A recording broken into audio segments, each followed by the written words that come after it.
Hi everyone, and welcome back to Woman2Woman, where we are currently journeying through the 40 days of love. Yes, we want to know what is love. We want to love like Jesus and learn how to love like him. So in this series so far, we've been taking time to pray for those key relationships in our life. We want to know how to safely navigate through those relationships and maintain healthy, loving relationships. And so far we've learned in this series that love is patient, love is kind, and love always speaks the truth. However, when you think of your relationships or even relationships of the past, I wonder, has there ever been anyone who has hurt you so badly that you are finding it very difficult to forgive that person? Perhaps they betrayed you, let you down, abused you in some way, and you are finding it really difficult to forgive them. You don't feel like forgiving them. Well, in this session this week, we are looking at the fact that love is forgiving, and we need to find a way to be able to forgive. We can't do it on our own.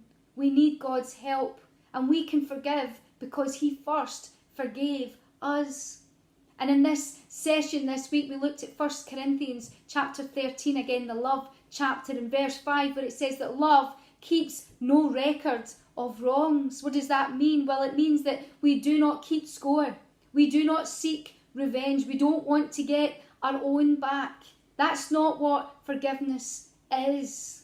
There are actually quite a few misunderstandings about forgiveness that quite often hold us back from taking that bold and courageous step and forgiving.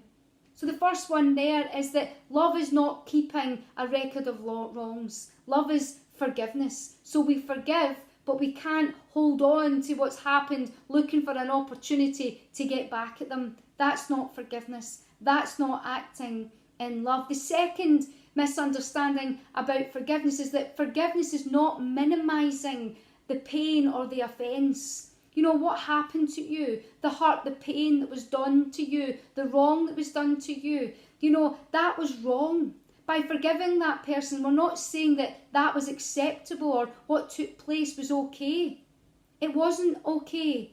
However, what it does mean is that your heart can be lighter, can be freer if you come to a place of forgiveness rather than continuing to carry unforgiveness, because that only heaps on other raw emotions such as bitterness and anger and rage. So not only are you hurt because of what happened to you, which was wrong, but by not forgiving, you're heaping on yourself more pain and more hurt.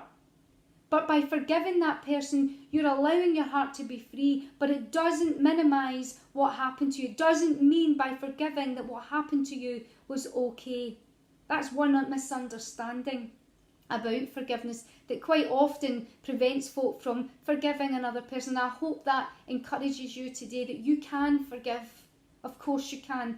Another thing about forgiveness is that you don't need to resume that relationship unless there are signs of progress. You see, some people don't want to forgive because they think, I can't continue a relationship with that person, or I can't go back to the way it was, or I can't allow the door to be open for that person to come in and continue to do what they've been doing. But by forgiving somebody, you're not doing that. You're not saying, I forgive you and then you can continue to hurt me. You're not saying, I forgive you, so let's continue the relationship as it was. That's not forgiveness. Forgiveness is forgiving that person for what was said and what was done.